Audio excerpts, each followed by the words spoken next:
সাহিত্যিক সাংবাদিকদের পক্ষে কখনোই পেন বাংলাদেশ কোনো কথা বলেনি, কোথাও বক্তৃতা বিবৃতিও দেয়নি। এমন কোনো খবর পৃথিবীর কোথাও কোনো সংবাদ মাধ্যমে ছাপা হয়নি।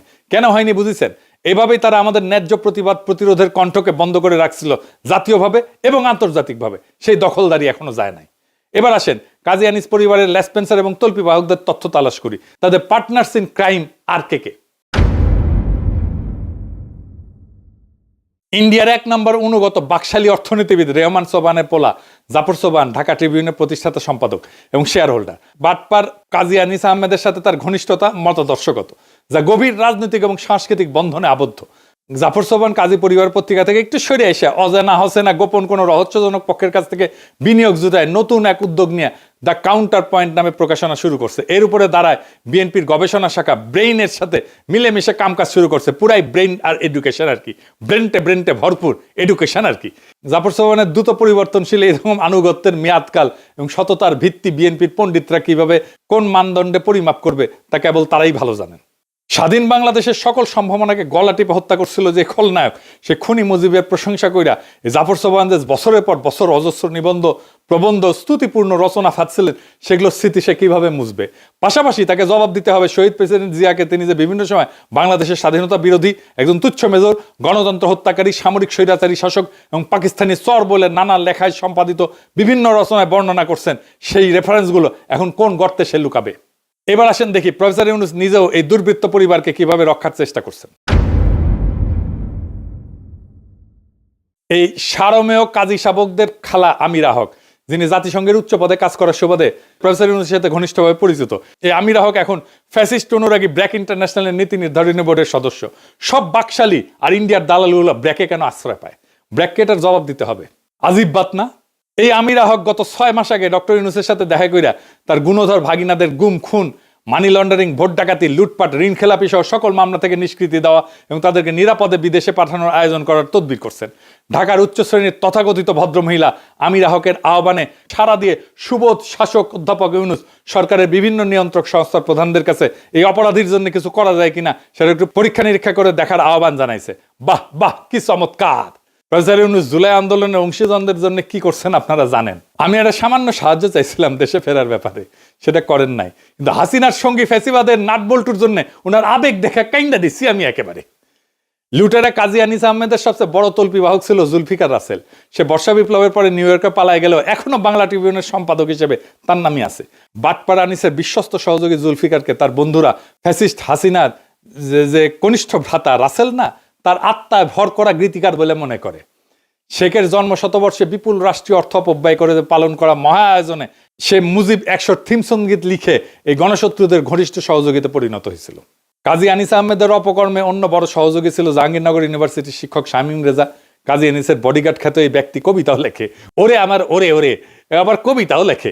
এই শামীম রেজা আওয়ামী দুঃশাসকদের সাথে এতটাই ঘনিষ্ঠ ছিল যে সেই আমলের শাসকরা এই বিশ্ববিদ্যালয়ে বঙ্গবন্ধু এবং তুলনামূলক সাহিত্য সংস্কৃতি ইনস্টিটিউট প্রতিষ্ঠা করে তাকে এর পরিচালক পদে বসাইছিল। এই শামীম রেজার সাথে একযোগে কাজ করে বাংলাদেশ বিরোধী নিজেদের অনুগত ইন্ডিয়ান সাংবাদিকদের একটা নেটওয়ার্ক গড়ে তুলছে। এখনো এই নেটওয়ার্কটা জাতীয় নিরাপত্তার জন্য বিপজ্জনক গোষ্ঠী হিসেবে কাজ করছে। এই গ্রুপের কয়েকজনের মধ্যে আছে, ইন্ডিয়ানদের মধ্যে কয়েকজনের আছে ব্রজেশ উপাধ্যায়, ললিত ঝা এবং অদিতি খান্না। এইবার আসেন আমরা দেখি এরা কিভাবে দেশের সম্পদ বিদেশে পাচার করছে।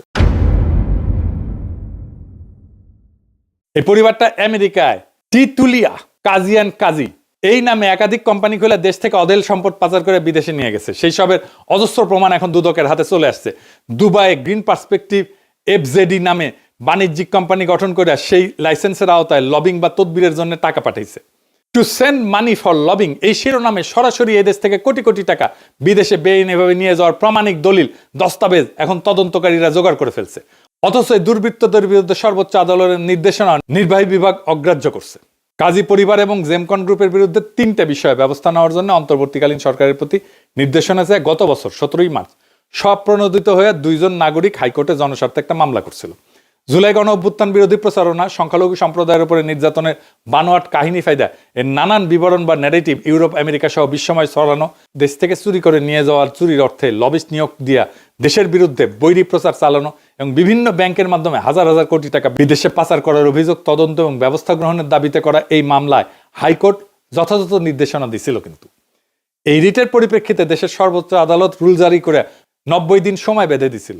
সময়সীমা বহু আগে পার হয়ে গেল এখন পর্যন্ত স্বরাষ্ট্র, পররাষ্ট্র বা অর্থ মন্ত্রণালয়, বাংলাদেশ ব্যাংক এবং দুর্নীতি দমন কমিশন এর জবাব দেওয়ার কোনো তাগিদ বোধ করেনি।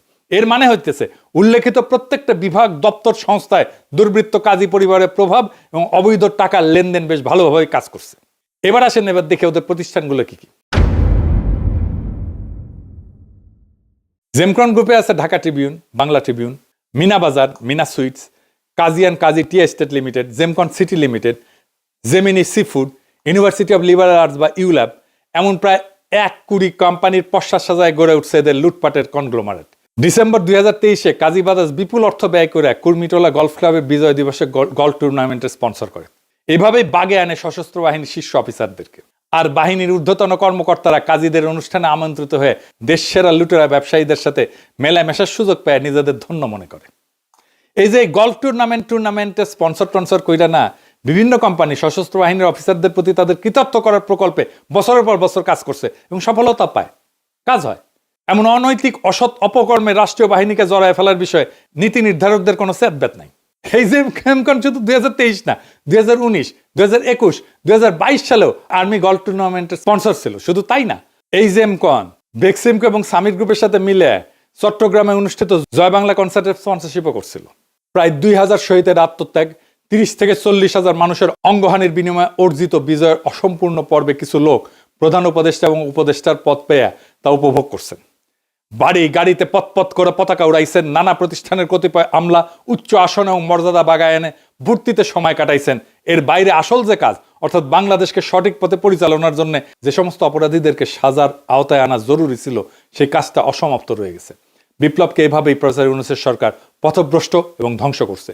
তাই যে জুলাই বিপ্লব পরিপূর্ণতা পায়নি, তা সম্পন্ন করতে তাকে পুনরায় গড়ে তোলার কাজ আমাদের অব্যাহতভাবে চালায় যেতে হবে। একদিন নিশ্চয়ই দেশের কুখ্যাত সকল চোর, ডাকাত, ঘুষখোর, দুর্নীতিবাজ, দস্যু, দুর্বৃত্ত এবং খুনিদেরকে বাংলাদেশের মজলুম জনতা বিচারের আওতায় এনে কঠিন কঠোর শাস্তি দিতে পারবে।